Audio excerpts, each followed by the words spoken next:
It's about 2 minutes gone past 10 a.m. It's about 2 minutes gone past 10 a.m. Welcome to the AmCham webinar on security in West Africa.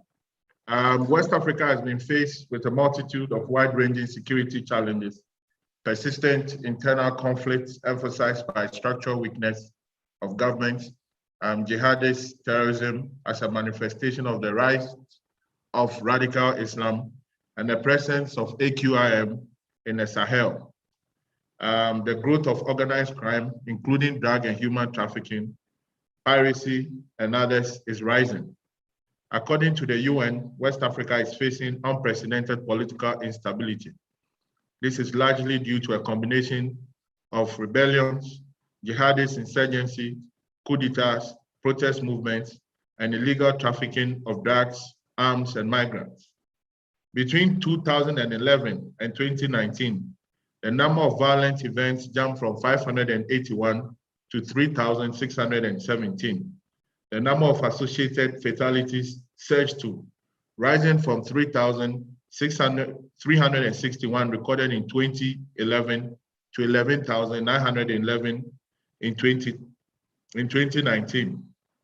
A new study by Maritime Security Research, Stable Seas, conducted in partnership with the UN ODC, estimates that piracy and armed robbery at sea are costing the Gulf of Guinea alone, the states in the Gulf of Guinea, 1.94 billion every year. The UN Secretary General describes the military takeover in Africa, starting with Sudan, as an epidemic of coup d'etats, and that the UN Security Council must ensure there is an effective deterrence. West Africa is going through a turbulent time, and members on the call today to help us understand the situation in West Africa, we have with us Mutare Mumuni Mukta. Mutare Mumuni Mukta is a highly experienced and proficient security professional with groundbreaking and award-winning works in preventing and countering violent extremism. He's a researcher and a conference speaker on West Africa security, a security trainer with CEV experience in Ghana, United States, Germany, Sweden, Nigeria, Egypt, United Kingdom, and Italy. Mutare's area of research include preventing and countering violent extremism, radicalization and de-radicalization, conflict resolution, peace building, leadership, youth empowerment, country risk assessment, and political violence, including chieftaincy violence, women and girls in PVE, gender-based violence, pluralism and building resilience, diversity, and religious tolerance. It also includes human rights and countering terrorism in Africa, citizenship and volunteerism, inclusiveness, and social justice. Ladies and gentlemen on the call, I yield to our expert for today, Mutare Mumuni Mukta. Over to you, sir.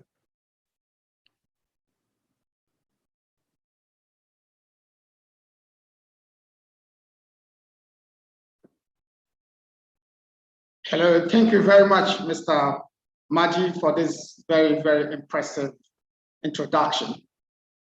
You set the ball rolling and it set the stage very, very appropriately. Today, as we speak, we are ambushed in the south by the challenge of maritime piracy, and in the north by violent extremism that is descending from coastal states. And so this is a very, very different time to talk about security issues in West Africa. So I would like to share my slides with you. So directly, this presentation would look at the epidemic of coups. We're looking at the incidents of coups that have happened in the last 2 years in ways that could be described as unprecedented. And together with other security challenges, its impact on foreign direct investment in the West African sub-region.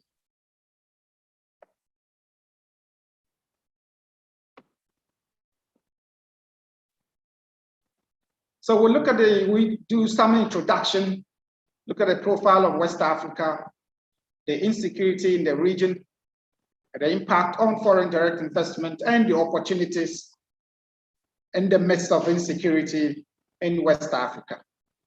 Of course, West Africa is not at war, but we're dealing with challenges in many ways appear to be very, very unprecedented in modern times. We're looking at issues of terrorism, issues of coups, COVID, and is of a varying impact on livelihood and lives. And we're looking at issues of governance and the challenge of governance in West Africa. Today, as Mr. Maji pointed out earlier, West Africa remains the most volatile region of Africa. And some say from the investment fraternity that the economic clouds within West Africa are darkening in many parts of the region. But how dark are these clouds in the region? Who would say that? The demography of West Africa looks like this. About 400 million people, very, very youthful population. The average West African is an 80-year-old. We have a 57% of the population being under the age of 25. Unemployment rate, different from, among the various countries between 8% to 23%. It's a population, very youthful, highly mobile, very, very ambitious population.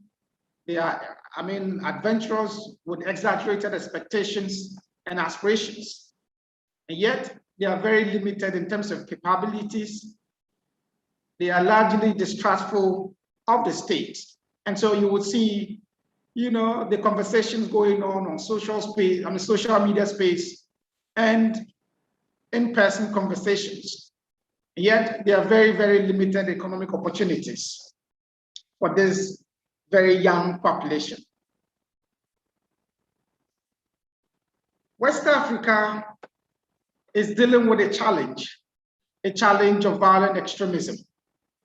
Violent extremism has been one of the single biggest challenges facing West Africa. Over 53% of West African countries are currently dealing with violent extremism. They are experiencing terrorist violence. Over 8 countries out of the 15 countries are dealing with this challenge. And what we have observed in the last 6 years is that terrorism is descending from coastal states, towards coastal states from the Sahel. We saw the trend moving from the Sahel in Mali to Burkina Faso, and in the very, very recent times, we've seen the threat act the same way in terms of descending from Burkina Faso into the northern borders of Togo and Benin, as well as Cote d'Ivoire. So there's what we call a spillover effect of what is happening in the Sahel. There's a spillover phenomenon happening, and coastal states are at risk. Terrorism reached its peak in 2014 of over 7,200 fatalities. Mr. Maji talked about, the trajectory in terms of the fatality numbers. We're looking at beginning around 3,000, to 4,000 and to 7,200 fatalities in 2014. In 2019, we are talking about in excess of 11,000 fatalities. And today we see an increased intensity and complexity of the threat. Increased intensity in the sense that it is moving to areas that traditionally were unknown to terrorism. And the actors involved, very, very youthful population, very vulnerable population. We're looking at the threat behave in different ways in terms of the vulnerabilities and the drivers of that. Local conflicts, existing unresolved conflicts around resource or competition over resources, ethnically motivated conflicts, chieftaincy-related violence, and land disputes. All these things complicate the threat of violent extremism in the region.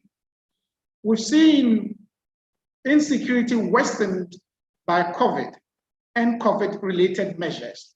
We are all witnesses and currently dealing with the adverse effects of COVID and COVID measures in the last 2 years. So we summarize that West Africa is a sustained center for terrorist violence in the last decade, coming from the peak in 2014. The fatality numbers today has reduced significantly. The complexity continues to grow, and we're seeing other related challenges in terms of humanitarian crisis, with over 1.5 million people displaced within the Sahel region. We're seeing issues relating to governance and development deficits in many parts of the Sahel towards coastal states of West Africa. These security challenges have made it easy and have worsened the profile of West African countries, rendered them so vulnerable that it's become very, very inevitable for things like coups to happen. And as we speak, we have over 20% of West Africa currently under military leadership. Over 36% of West Africa experienced coups or attempted coups in the last 2 years. This is very, very significant. And it underlines, the point that this is the most fragile region of Africa currently. So I give you a timeline of incidents in the last 18 years relating to the instability in West Africa. In Mali, in August 2020, we saw the first coup undertaken by the Colonel Goita, who overthrew the president at the time, Abubakar Keita. There was a prime minister appointed following negotiations with regional bloc and other stakeholders. In May 2021, we saw the same colonel undertake another coup in protest against certain decisions that were not in his favor. In Guinea, in 2021, in September, we saw Colonel Mamadi Doumbouya staging a coup that was, to overthrow or oust Alpha Condé. They did not stop. We saw a coup happen in our next door neighbor in the north by Colonel Henry staging a coup against the president at the time, Christian Kabore. We saw an attempted coup, the same year, 2022, attempted coup in Guinea-Bissau. Earlier, the previous year, we saw coup and coup-related tendencies happening in Niger and Chad. So these things, lend credence to the generalization or diagnosis that this is the most volatile and very, very fragile period in West African history in modern times. What are the drivers of these coups in West Africa? We're seeing the failure to contain the terrorist violence from Mali, in the case of Mali and in the case of Burkina Faso. These are two countries that have been battling with violent extremism, especially in the northern borders of both countries. But what is happening in Burkina Faso is a spillover effect of what is happening in Mali. The case of Guinea is quite different. Whilst they do not have the same challenge of violent extremism or terrorism, they are dealing with serious cases of governance deficit, issues of corruption, issues of underdevelopment. These things, led to the coup that happened in Guinea. The issues of governance and insecurity and dysfunctional state institutions in Guinea-Bissau allowed the attempted coup to happen last month. So these situations are different depending on the countries in terms of the drivers of these coups.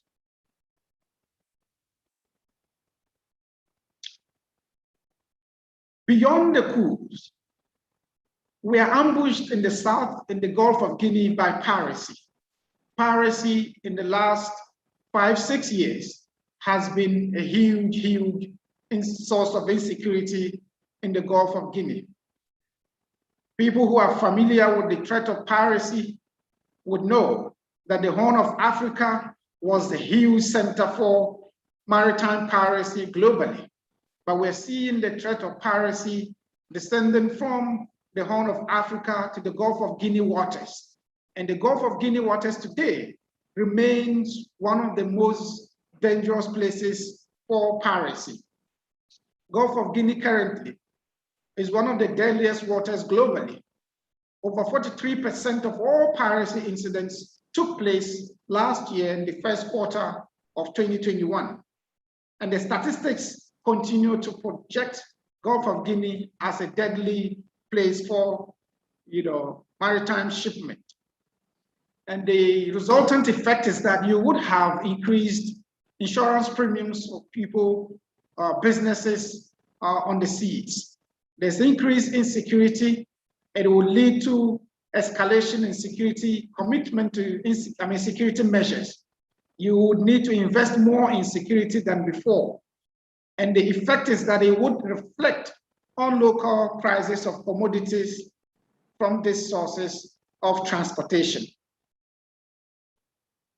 Beyond the threat of maritime piracy, we see on land issues relating to kidnapping, vigilante groups, and similar groups in various countries of West Africa. Bandits that are engaged in violence and in causing destruction to investments in land.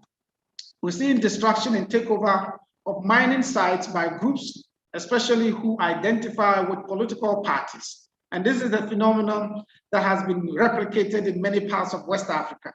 There's destruction of pipelines and sites by groups that identify with political parties or constitute groups seeking or projecting to represent local population interest.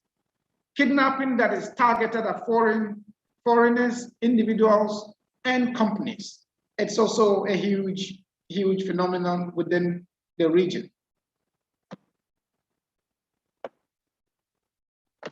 We cannot talk about the challenge of insecurity in West Africa, of course, without talking about COVID and its effects, especially on investment. We're seeing confirmed cases of COVID as at this month, February 2021, over 892,800 cases, recoveries being 810,578 cases, and death or fatality numbers around 12,049 cases. Whilst this is significant here, on the global scheme of things, it's still a very small number. It is about 0.2% of all cases globally, even though the population of West Africa is a little over 5%. The proportion of West African confirmed cases is less than 1%. It's actually about 0.2% of global cases. So whilst we have been impacted in terms of numbers and fatalities, small, these numbers are small. The effect of COVID measures, overbearing lockdowns and public health measures have been huge in terms of impact on livelihoods and lives here. The public health measures have had significant economic disruptions. They have impacted negatively and on foreign direct investment decisions of firms. And we'll see that as at the end of 2021, the first year of COVID and COVID measures, many parts of West Africa recorded, in fact, all West African countries recorded a reduction in foreign direct investment. And for a fact, 4 countries did not register any FDI at all during the year 2021. In 2021, some of these countries began to record increase in foreign direct investment, and we're expecting that it would continue in 2022. What is the impact of instability on foreign direct investment? Foreign direct investments have an inverse relationship with political instability. Political instability in the form of coups, especially, they increase the risk profile of countries, and they render the countries' domestic economies very, very risky and unattractive to investors. Coups attract negative media and international coverage, and that undermines investment climate and reduces the flow of foreign direct investment to those countries. Political instability shortens policymakers' horizon due to inconsistency and uncertainty. Policymakers are only able to make short-term projections and analysis, and that does not augur well for people or investors looking to put in long-term investments in the affected countries. If you notice, you would see that these coups that have happened have come with sanctions and suspensions. Sanctions highlight the inherent political risk with investing in these affected countries, and they slow economic growth in these countries, because without foreign direct investment, you would register reduced investment in terms of potential for growth, and that generally would slow the economic growth of these countries. People who invest in these countries are concerned by the repatriation of their profits. They are concerned about nationalization of businesses, as it often happens in many countries and many situations historically. Also, an important point to consider in relation to coups is that it often is associated or characterized by frequent policy changes and volatility in the regulatory regime. The military leadership could at any point decide to change the national development policy or investment policies. They could change the regulatory regime for investment or doing business in these countries. And that does not help in terms of attracting foreign investment in those countries. It's important to make the point that coups do not have uniform effects and implications on countries. Depending on the profile of countries, depending on the posture of the leaders, depending on the outlook of the leaders, it would have different outcomes in terms of impact on investment in these countries. If you take a country like Mali, we're having a leader who has been very, very defiant of ECOWAS in terms of following a roadmap to return the country to civilian rule. It's a country that just announced a couple of days back that elections are expected in 5 years. It means that this country will live under military leadership for the next 5 years minimum. The country is currently under ECOWAS sanctions and suspension. It means that they will have limited opportunities to draw on foreign support, foreign investment, and they have international assets. Those assets will be freezed, and so they have limited space for that. We are already seeing, the country defaulting on bond payment, and that is a direct effect of the current coup and the measures that have been put in terms of the sanctions by ECOWAS. We're seeing friction with international partners. Mali has had, in the very recent times, in the last couple of months, has attracted bad press in terms of its relationship with international partners, the French and generally the European Union and other partners in Mali. We project that we would see potentially public protests or some sort of civil unrest as regular security events in the medium to long term. And this is because if you have very limited financial space or space for attracting investment to your country, you would not be able to grow. You would have challenge in terms of honoring local salaries of public servants. You would have challenges in terms of social services. You would have challenges in terms of the ability to create jobs for young people. And that can lead to strong public resentment and can lead to protests as a regular event in the country. If you take a country like Guinea, they have an indeterminate tenure of office. We are not sure how long they are seeking to take to organize elections. They have been very, very silent on that. They are under ECOWAS sanctions and they are under suspension by ECOWAS. But it's a leader who is an ultra-nationalist in terms of posture. And that has a lot of implications. He has reassured, however, investors, especially in the mining sector. Bauxite is one of the biggest foreign exchange earners for Guinea. In fact, they are the second leading country in terms of production of bauxite, for aluminium and to feed the local industry for export.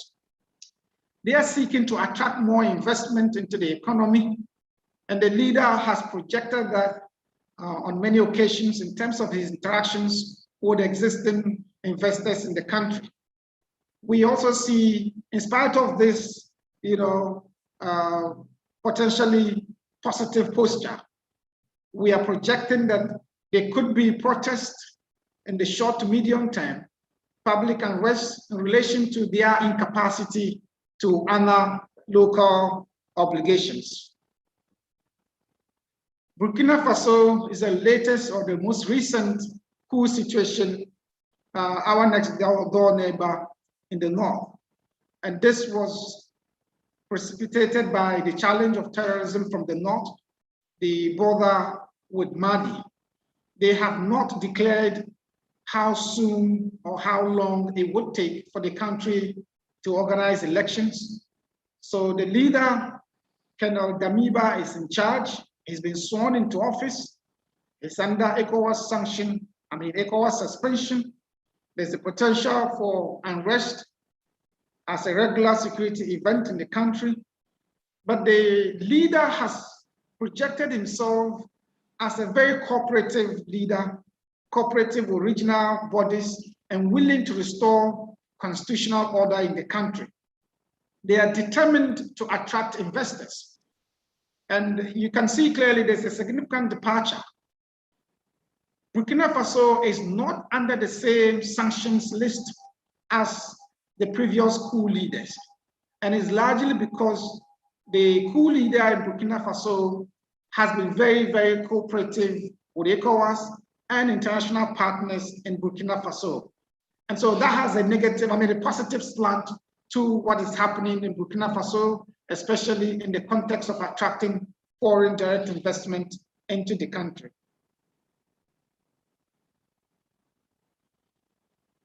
So is West Africa still attractive for foreign direct investment in spite of all that has happened and continue to happen in terms of the terrorism, in terms of the COVID-related measures, in terms of the banditry, in terms of the piracy happening in the south, in the Gulf of Guinea?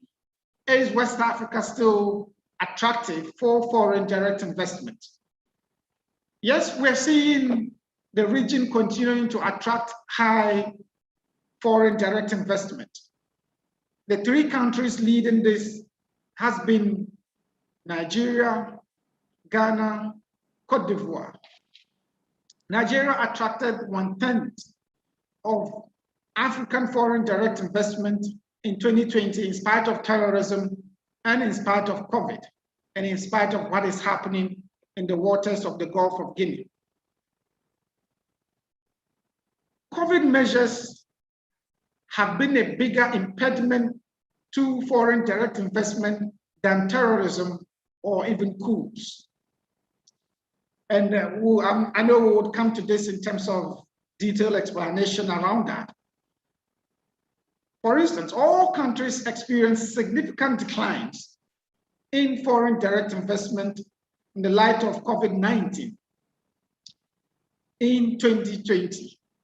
All countries in West Africa experienced significant declines in foreign direct investment in 2020 because of COVID-19. And 4 West African countries actually failed to attract any foreign direct investment. And this includes Guinea, Gambia, Cape Verde, and Sierra Leone.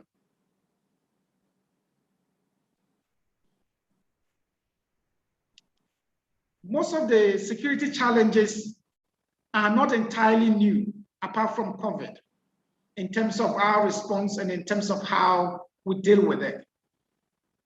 Terrorism has been with West Africa in the last 11, 12 years.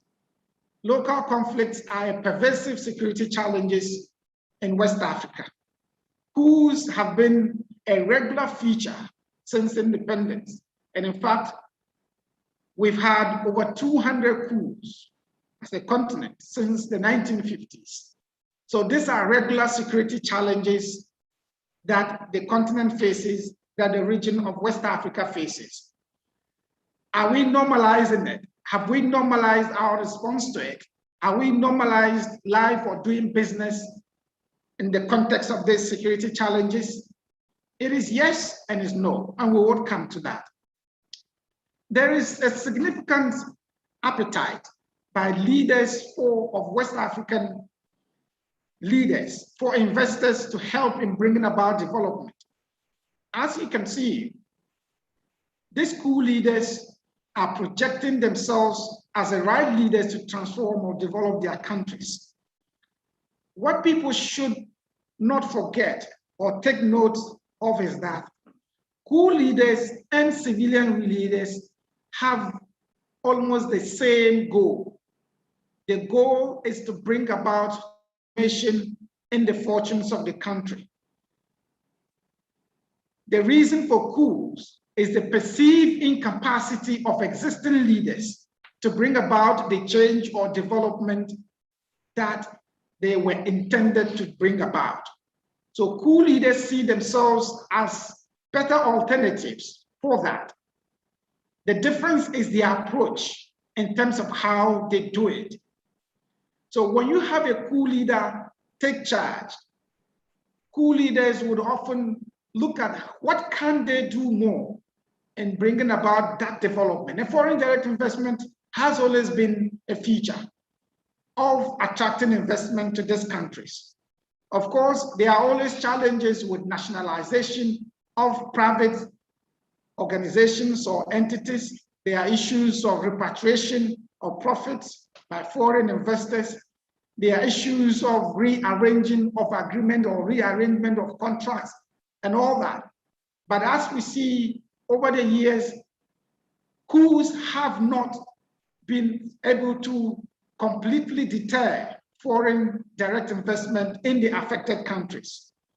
In fact, COVID-19 measures have been a bigger impediment to foreign direct investment than terrorism and coups, because COVID-19 measures has disrupted the supply chain within the international investment system.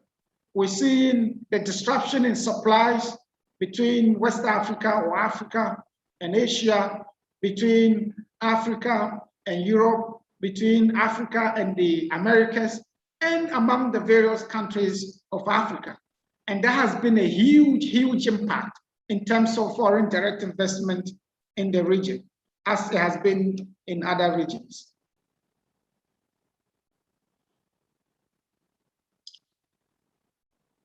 Coups, to a large extent,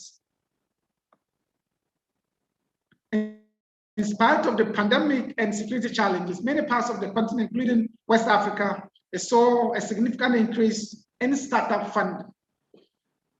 We've seen a huge increase in investment in terms of, funding startup relating to the tech sector.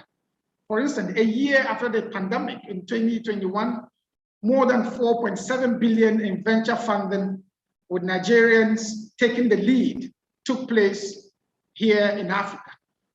The fintech sector has been a big area of sustainable investment. We're seeing a shift away from traditional extractive industries to service-based sectors and technology-driven sectors. West African countries, knowing very well the challenges they are facing in terms of COVID, in terms of the coups, in terms of terrorism, they are looking at ways in terms of escalating their capacity and commitment to measures, building the capacities of investment promotion agencies to be able to promote FDI and facilitate services for foreign direct investment.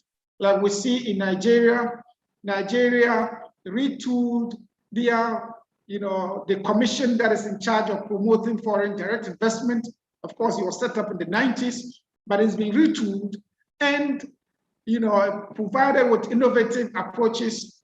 For instance, foreign direct investment has seen a huge increase because foreigners enjoy similar, opportunities and tax incentives within the local environment. And so these things have helped in terms of promoting foreign direct investment.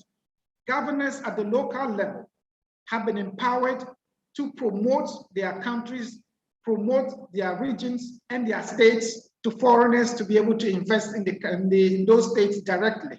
And that has been a significant change. We see a determination to improve the business climate to attract foreign direct investment in the various countries, including Ghana, including Cote d'Ivoire, including Senegal, and even Mali.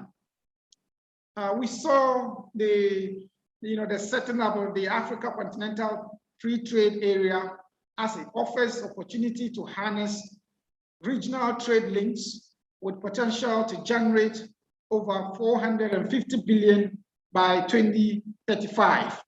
We're seeing a shift away from the traditional extractive industries to services-driven sectors like the telecoms, the business services, media, and consumer services. There are also new areas of attraction that have seen a significant growth. We're seeing renewable energy sector, e-commerce and logistics, communication and IT within West African space. This, in spite of the challenges of insecurity, of terrorism and coups, they continue to grow, they continue to attract investment. We're seeing huge investment of funding coming in from the US to fund a lot of tech companies for young people and for women. I'd like to make a conclusion here. West Africa's instability is an impediment to foreign direct investment, no doubt about that.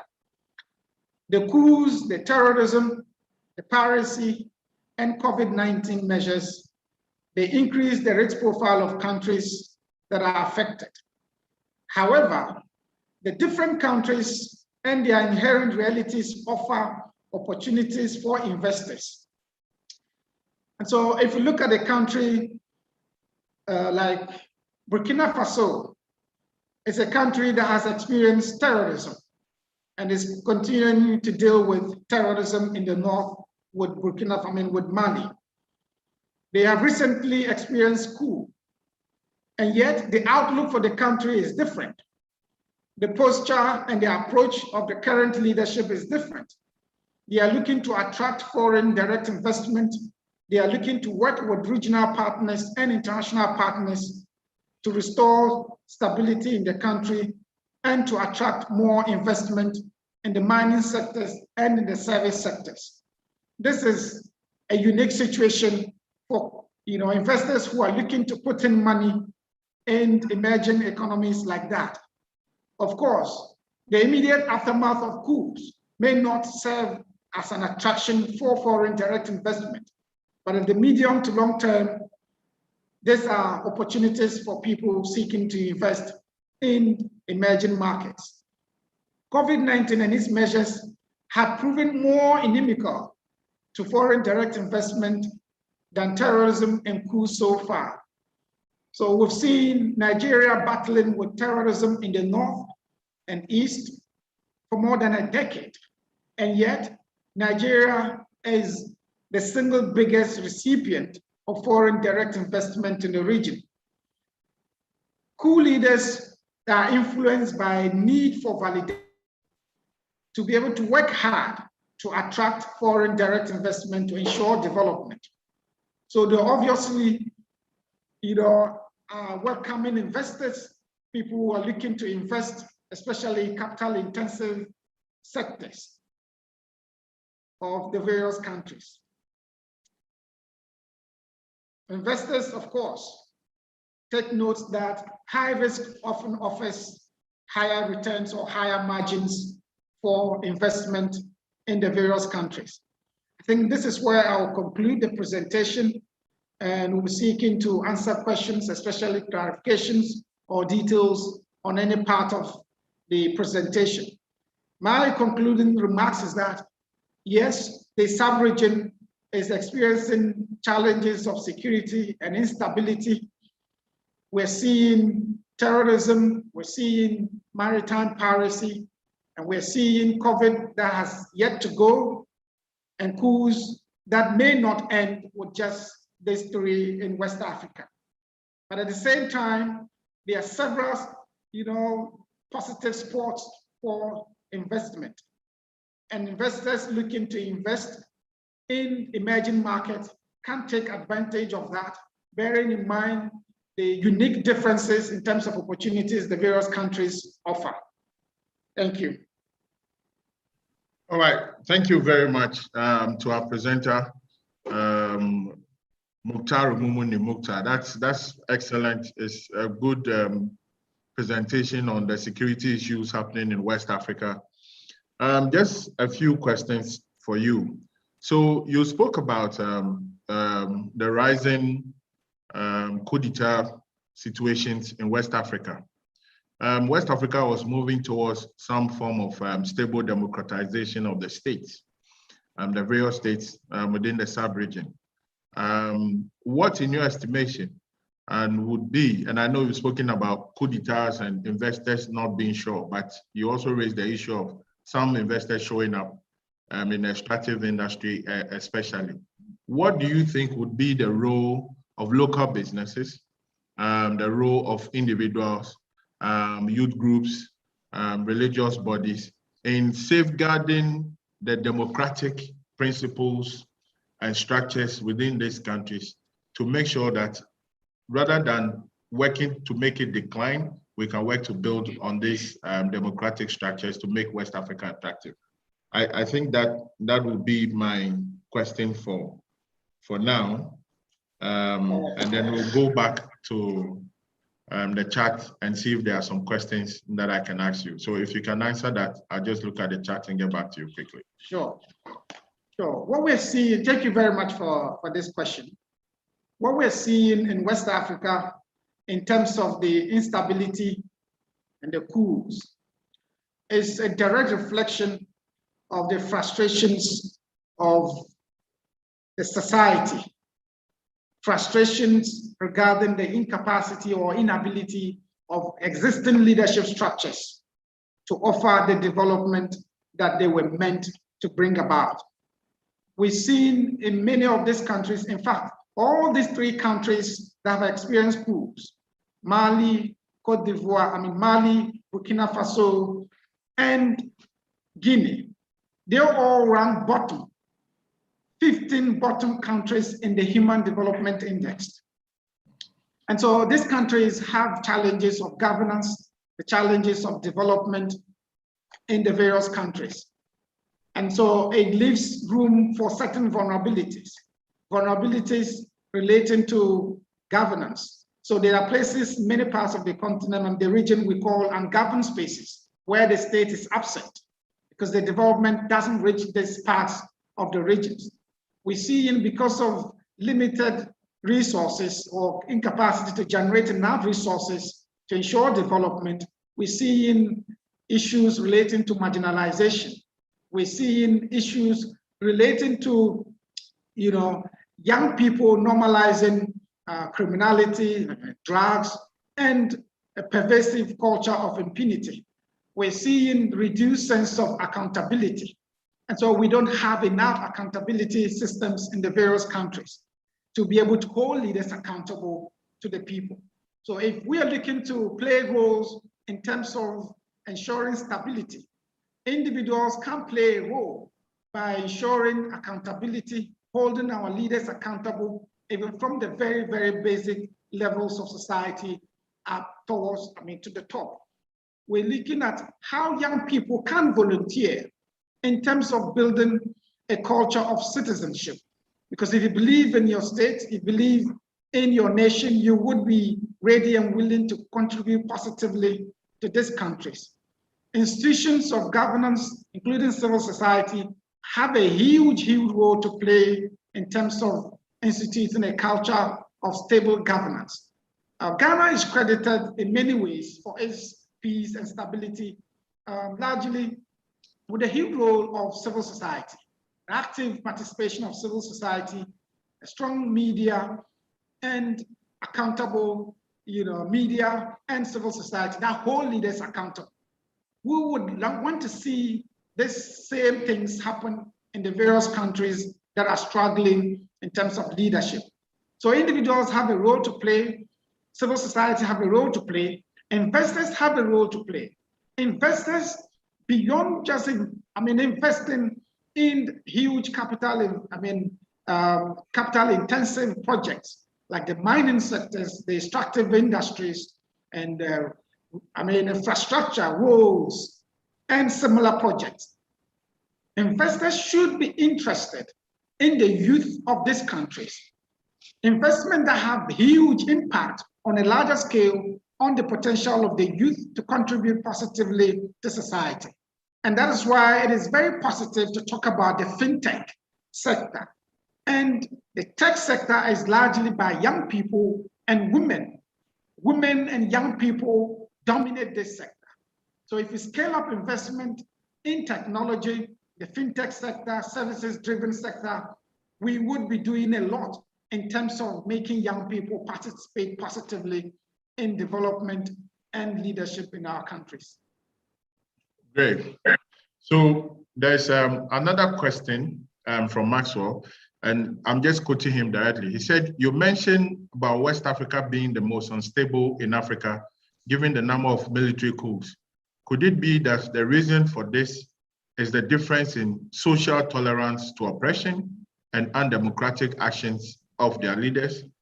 It would appear like the countries or societies outside West Africa are more docile or tolerant, acquiescent to leaders perpetuating themselves on the population, something West Africans are often more averse to. Would you agree with this kind of opinion from Maxwell? Well, I think, there are parts of it that I share. But what we are seeing is a combination of several factors. It's not just one factor, it's a combination of several factors. So for instance, if you're looking at countries like Mali, Burkina Faso, Guinea-Bissau, these are countries that are already lagging behind in terms of development and governance. Mali has had many coups in their past. In fact, in the very recent past, since the 90s, they've had more than 3 coups. You're having, Guinea-Bissau, their constant state of leadership is, coups. They have over 20 coups in their history. You're having Burkina Faso the same way, political violence and coups and all that. So that is part of the mix. But the drivers have been what? The challenge of governance, the inability to bring adequate governance to the people, development to the people, the inability to ensure that the teeming, growing young people are adequately catered for in terms of education and in terms of jobs.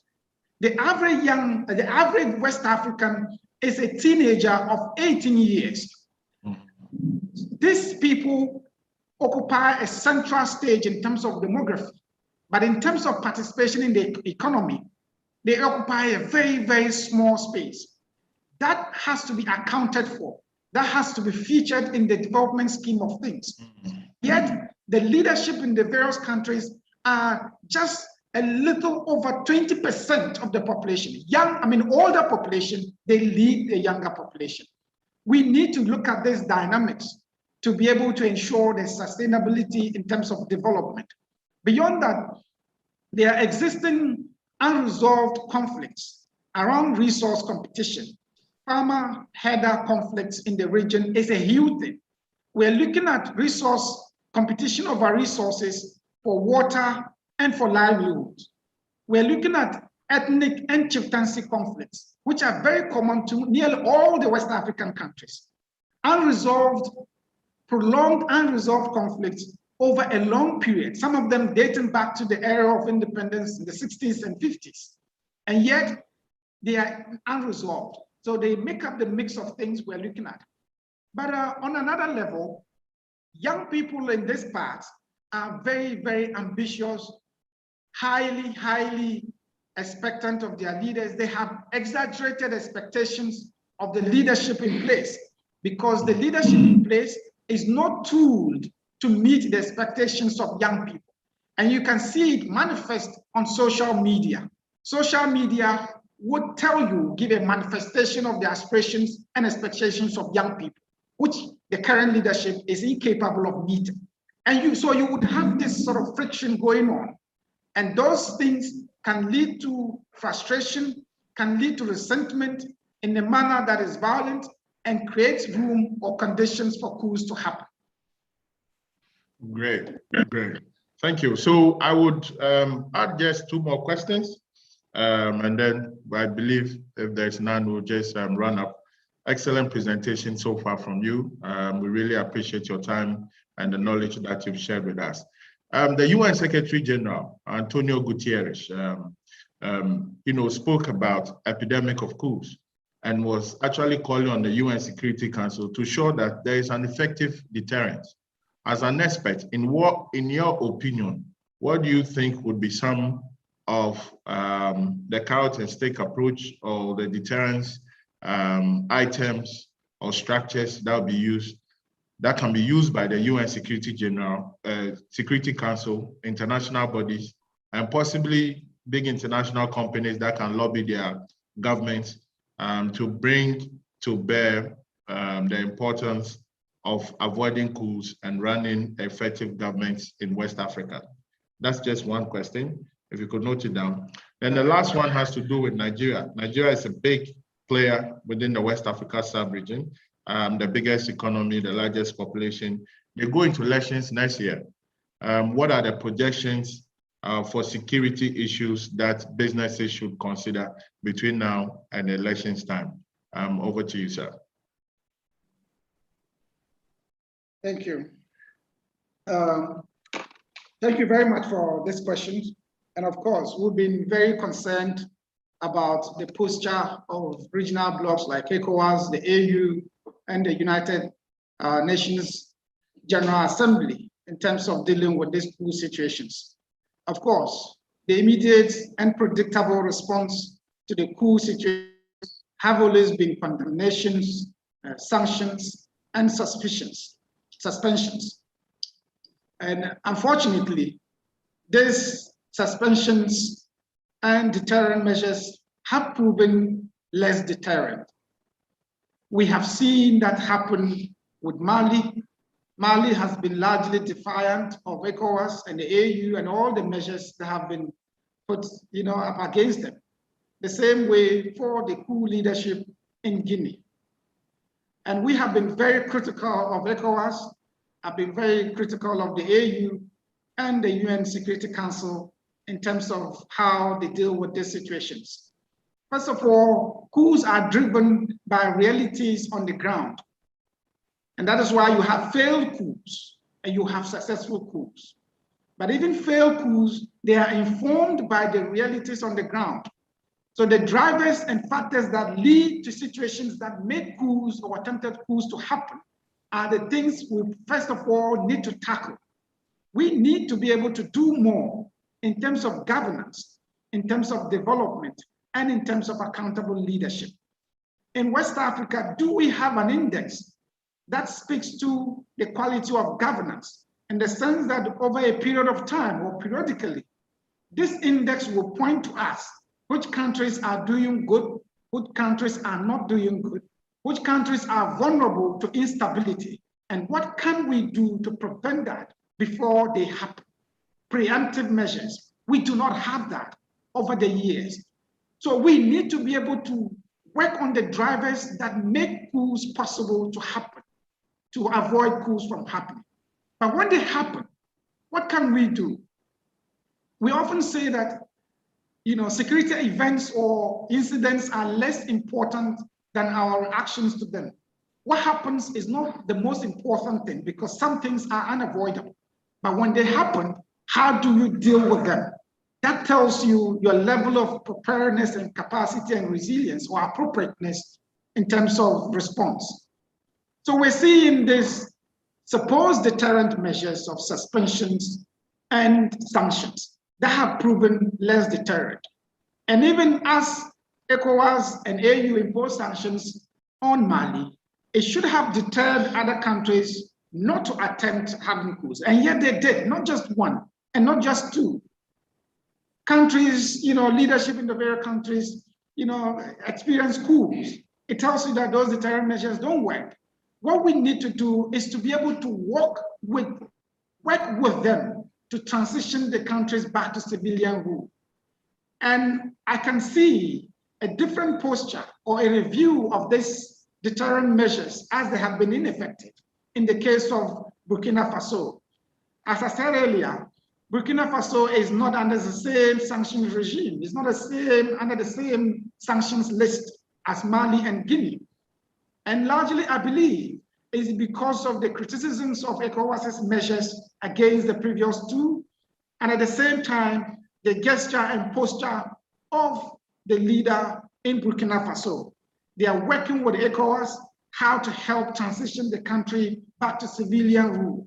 It would help because it has led to opening, they are not in the same list as the other countries. So they are able to transact or do business with neighbors and international partners. They would be able to attract foreign direct investment that is badly needed to transform the agricultural sector and the mining sectors of Burkina Faso. So the approach should be, how do we work with leaders, whichever leaders they are in place, to be able to transition the countries back to civilian rule? Because deterrent measures have never, not only in Africa, have never been successful in terms of the intended goals. Who has always suffered has been the civilian population. And we're seeing it in Mali and we're seeing it in Guinea in terms of the impact on the local population. When you look at Nigeria, of course, Nigeria is a big player here in terms of the economy.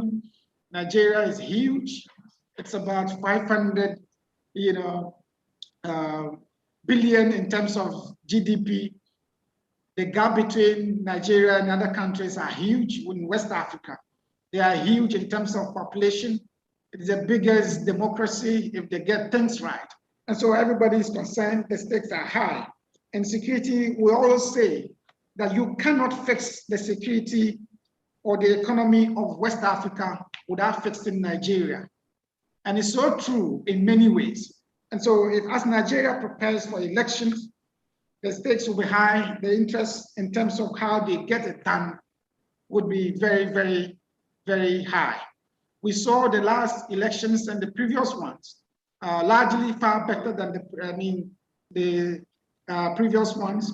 And we believe that this year's elections would take into cognizance, this current elections would take into cognizance the interest and the stakes on Nigeria, the security in the north, the northern part of the country, while the numbers are down, is still a pervasive threat.